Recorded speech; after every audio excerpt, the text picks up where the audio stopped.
ওনার থেকে নিয়ে দিন, তারপর পরে দিয়ে দেবেন। পাতা চাটা 30 টাকা। আর দিয়ে দেবেন না। আর আসার পথে দিয়ে যাবে তো মাছ নিয়ে এক রকমের আসার পথে দিয়ে যাচ্ছে। ঠিক আছে। আগে যে চা পাতাটা ছিল ওই চা পাতাটা নাই, বড় বড় পাতাগুলো 5 টাকা শুকনো লঙ্কা। হ্যাঁ, উনি 10 টাকা দিয়ে যাচ্ছে, পরে 50 টাকা দিয়ে গেছে না।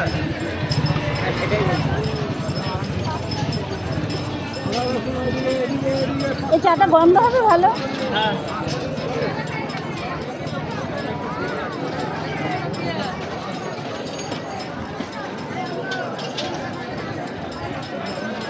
25 টাকা তো, 25 টাকায় আমি নিই না, কত নিয়ে যাই।